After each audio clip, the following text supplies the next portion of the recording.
गजल में बंदिशे अल्फाज ही नहीं सब कुछ, जिगर का खून भी कुछ चाहिए असर के लिए।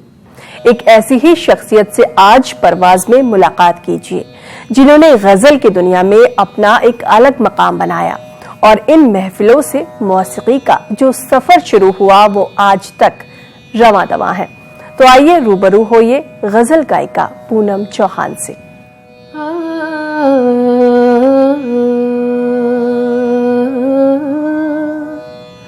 ये जो हम हिज्र में दीवारों दर को देखते हैं,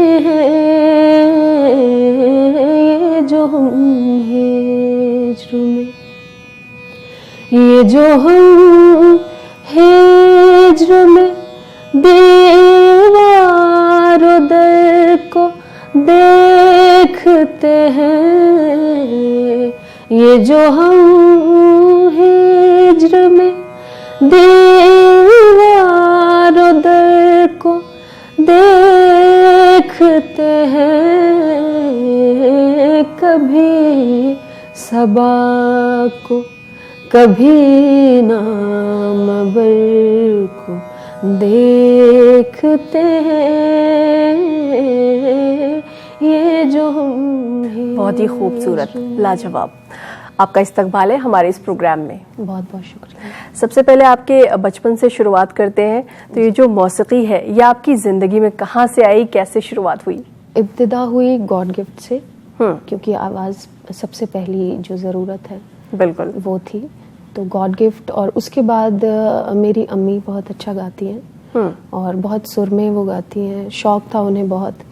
और ये ज़रूर कहूँगी कि जिस वक्त मैं उनकी कोख में थी उस वक्त भी वो बहुत गज़लें सुनती थी और गाती थी, तो इस तरह मुझ में असर आया। तो बचपन से एक तरह से आप घर पे देखा करती थी अपनी अम्मी को रियाज करते, गाते, गुनगुनाते? उन्होंने सीखा नहीं, अच्छा, लेकिन उनको शौक बहुत था और सुर में गाती है एकदम, उससे हटके वो नहीं गाती, तो ये बहुत अच्छी बात थी। और शौक इतना था कि रोज घर पे वो सब चलता था, रोज रिकॉर्ड सुनना और फिर खुद गाना, और हमें थोड़ा बहुत वो सिखा भी देती थी। अच्छा। तो इस तरह से माहौल रहा। जी, अगर आपके बचपन की ही बात करें तो क्योंकि बहुत छोटे जब बच्चे होते हैं तो उतनी समझ नहीं होती म्यूजिक की, मौसीकी की, तो आप किस उम्र की थी जब आप म्यूजिक को समझने लगी? सीखना जो मैंने शुरू किया वो स्टैंडर्ड 6 में मैं थी। अच्छा। तो हमारी स्कूल में एक म्यूजिक टीचर थी श्रीमती उमा शर्मा जी, उन्होंने मुझे घर पे बुलाया, तो उनके बेटे श्री तरुण पंडित जी, उन दोनों से मैंने थोड़ा सीखा, 2-3 साल कुछ सीखा होगा। उसके बाद फिर पढ़ाई में फिर से बिजी हो गए, और स्कूल के बाद एक प्रॉपर क्लासिकल का बेस बनाने के लिए थोड़ा मैंने सोचा, तो दिल्ली आने का फैसला किया। तो फिर जैसे आपने कहा कि आप दिल्ली आई, तो अगर सिंगर्स की बात करें, चाहे वो गज़ल सिंगर्स हों या फिर क्लासिकल सिंगर हों, तो दिल्ली में बहुत ज़्यादा सिंगर्स की भी, ऐसे आर्टिस्ट की भी बहुत ज़्यादा तादाद है। तो आपको ये नहीं लगा कि वहाँ पर जाकर अपनी एक जगह बनाना थोड़ा मुश्किल है? ये एहसास तो था कि जगह बनाना बहुत मुश्किल है, लेकिन मैं ये सोच के नहीं निकली। मैं ये सोच के निकली थी कि सीखना अच्छा है, पहले सीखें, तो फिर रिजल्ट का वो मैंने उतना सोचा नहीं था कि क्या रिजल्ट होगा। मैं अपने लिए, खुद के लिए सीखना चाहती थी। जैसे हम सभी को पता है कि आप शिमला की रहने वाली हैं, उसके बाद आप दिल्ली आई और यहाँ पर एक बार फिर से आपने अपनी तालीम शुरू करी। लेकिन जैसे शिमला की बात करें तो एक छोटी जगह है, बिल्कुल। दिल्ली की बात करें तो अगर आर्टिस्ट की बात करें तो ये एक समंदर है उनके लिए। तो छोटी सी जगह से दिल्ली आकर सीखना कितना मुश्किल था, किन नई चीजों को सीखने का मौका मिला और स्ट्रगल कितना रहा? एक एटमॉस्फेयर जो है एकदम रिलैक्स्ड और इतनी भाग दौड़ नहीं है, क्योंकि छोटा शहर है, तो इस तरह हमारा रहना भी उस तरह से था।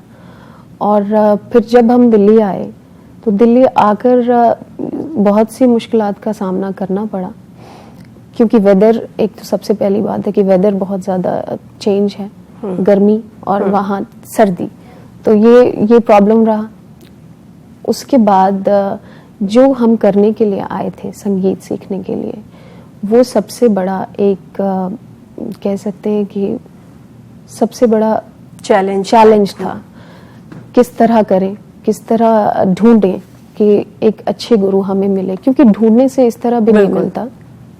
कोई हमें जानता नहीं था नए शहर में, कुछ ज्यादा कुछ मालूम भी नहीं था शहर का, फिर भी कहीं ना कहीं से कुछ कॉन्टेक्ट्स मिलते थे तो हम मिल के आते थे लोगों से। लेकिन अच्छे लोग, बीच में अच्छे लोग भी मिले, नहीं भी मिले, और बड़ी मुश्किलात का सामना करना पड़ा। अच्छा। लेकिन कुछ एक बात ये है कि ऊपर वाले ने कुछ सोच रखा होता है इंसान के लिए, तो एक डेस्टाइन्ड था शायद कि मुझे यूनिवर्सिटी में एडमिशन मिल गया। दिल्ली यूनिवर्सिटी से मैंने संगीत शिरोमणि, एक डिप्लोमा कोर्स होता है, वो किया। उसके बाद एमफिल की डिग्री, एमए की डिग्री हासिल की, और फिर एमफिल की डिग्री हासिल की।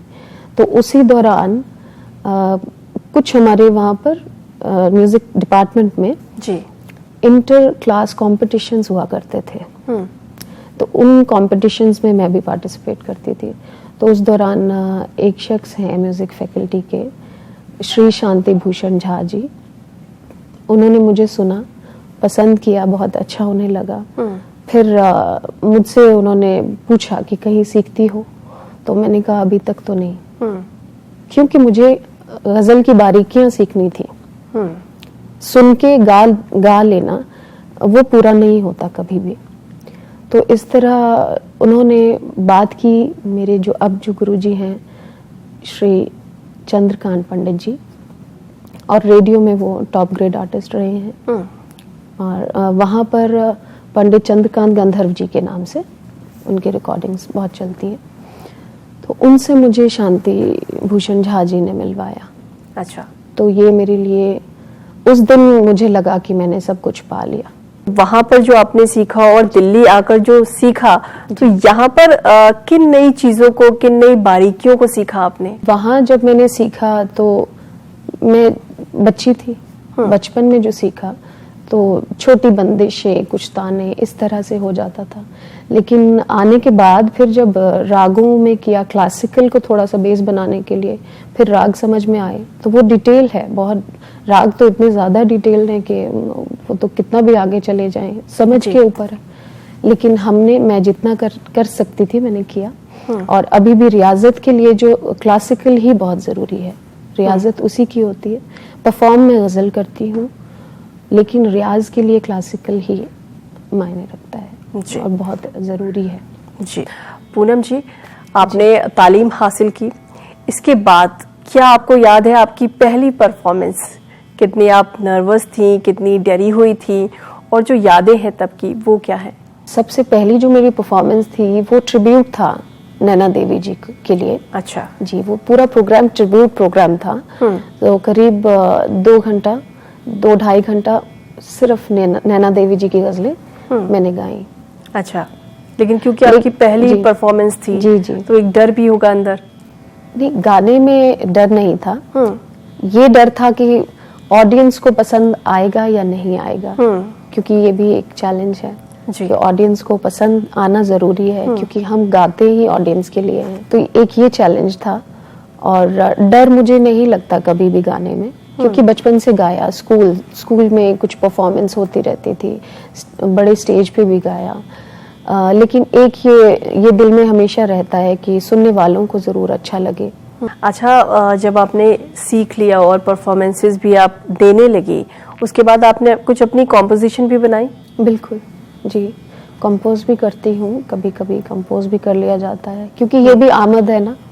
खुद से हम कोशिश करते हैं, सीख लेते हैं, लेकिन एक जो सामने नजर जो आता है म्यूजिक, वैसे तो म्यूजिक नजर नहीं आता, लेकिन जो हम सुनते हैं म्यूजिक, लेकिन फिर भी अगर कोई सिंगर कंपोज कर रहा है तो उसमें क्या क्या देखना पड़ता है? उसमें राग, पहले तो बेसिक, पहले शायरी को समझा जाता है, शायरी पढ़ के कि ये किस तरफ जा रही है, इसका क्या मतलब इसका क्या असर क्या है। सबसे जरूरी बात कि शायरी में क्या असर है, कौन सा राग लिया जाए।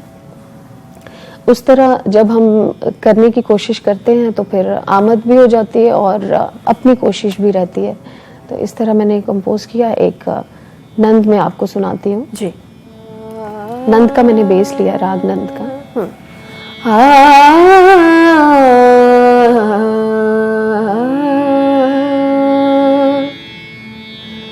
मोमिन खान मोमिन साहब की गजल है जी।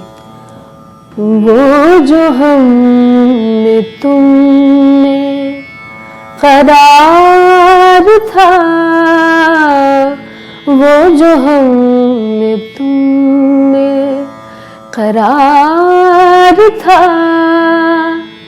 तुम्हें याद हो कि न याद हो, वो ही यानी वादा निभाह का, वो ही यानी वादा निभाह का, तुम्हें याद हो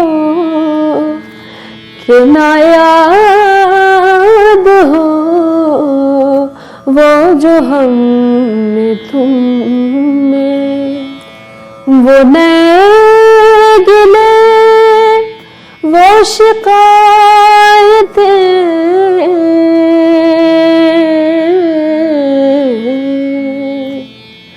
वो नए गिले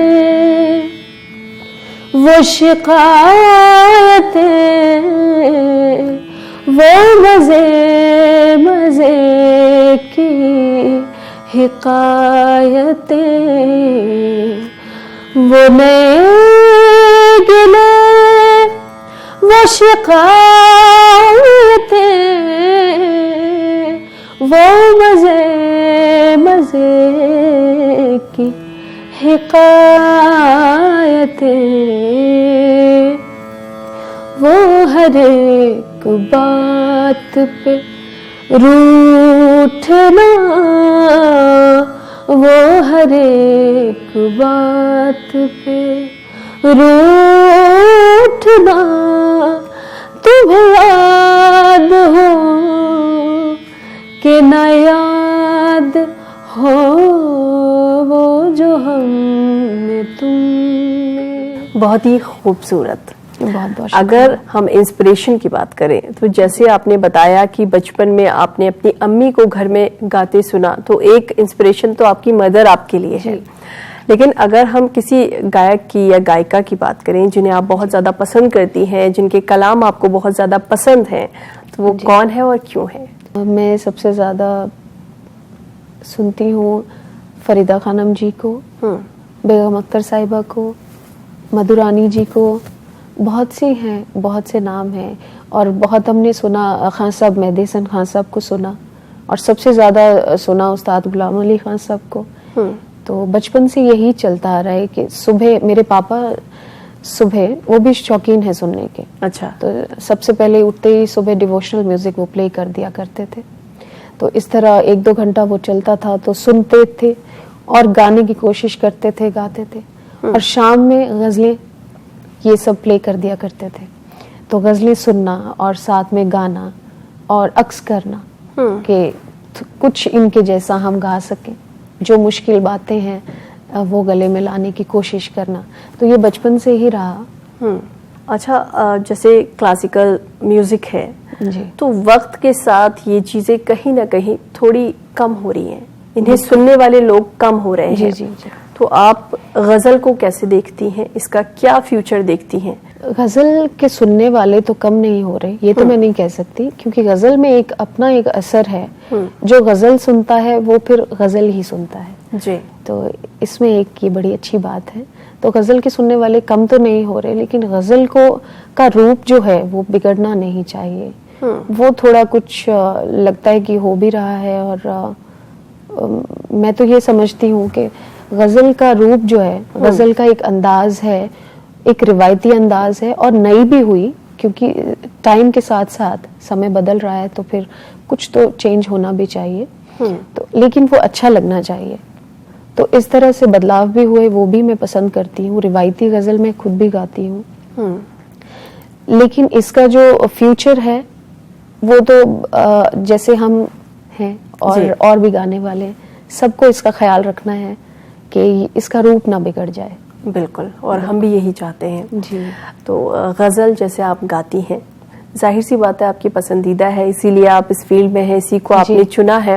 लेकिन जो बॉलीवुड म्यूजिक है वो भी बहुत ज्यादा पॉपुलर है, लोग बहुत ज्यादा पसंद करते हैं, गुनगुनाते हैं और ज्यादातर लोग इसे सुनते हैं, बहुत सारे लोग इससे जुड़े हुए हैं। तो इसके बारे में आपका क्या ख्याल है, किन फिल्मों को पसंद करती हैं और किस तरह के गाने बॉलीवुड के अगर सुनती हैं तो किस तरह के गाने सुनती हैं? बॉलीवुड के ओल्ड जो फिल्मी थे जी जी, बहुत अच्छे अच्छे बॉलीवुड के कलाकार फनकार हुए हैं। तो लता जी के, आशा जी के, गीता दत्त जी, इनको सबको सुना। और बहुत पुरानी भी हुई, मुबारक बेगम, इनको सबको सुना। तो इस तरह से अच्छा लगता है, लेकिन पुराना ज्यादा अच्छा लगता है, ओल्ड फिल्मी। जी, तो कोई एक गाना जो आप हमारे व्यूअर्स के लिए गुनगुनाना चाहें? जब चली ठंडी हवा, जब उठी काली घटा, मुझको ए जाने वफा तुम याद आए। जब चली ठंडी हवा, जब उठी काली घटा, मुझको ए जाने वफा तुम याद आए। जिंदगी की दास्तां चाहे जितनी हो हंसी, बिन तुम्हारे कुछ नहीं, बिन तुम्हारे कुछ नहीं। क्या मजा आता सनम आज भूले से कहीं, तुम भी आ जाते ही, तुम भी आ जाते ही। ये बहारे ये फिजा देख कर ओ दिलरुबा, दिल धड़कता है मेरा, तुम याद आए। बहुत ही शानदार, बहुत ही लाजवाब। बहुत यानी कि बॉलीवुड म्यूजिक में आपको ओल्ड सॉन्ग्स ज्यादा पसंद जी, है। जी। नए सॉन्ग्स भी पसंद है, लेकिन क्योंकि लेकिन इतना पुराने वक्त नहीं गानों में मिलता। जो बात है वो नए में नहीं है। बिल्कुल नहीं, ये भी अब कहना चाहिए कि नहीं, लेकिन हाँ ये बात सच है कि ओल्ड फिल्मी जो है वो ज्यादा असर करते हैं मुझ पर। और नए मैं सुन नहीं पाती हूँ, शायद इसलिए क्योंकि वक्त भी नहीं मिलता है। अपनी रियाजत और गज़ल को समझना, इस चीज़ में थोड़ा वक्त चाहिए, तो इस तरह मैं नए सॉन्ग ज़्यादा सुन नहीं पाती हूँ। जी पूनम जी, आपसे बात कर बहुत अच्छा लगा, बहुत अच्छा लगा आपकी ज़िंदगी के बारे में जानने के बाद। आपका यहाँ आने के लिए, हमसे बात करने के लिए बहुत बहुत शुक्रिया। आपका भी बहुत बहुत शुक्रिया। तो ये थी गज़ल सिंगर पूनम चौहान। आपसे फिर मुलाकात होगी अगले हफ्ते किसी ऐसे ही सितारे के साथ। फिलहाल हमें दीजिए इजाज़त। आदाब।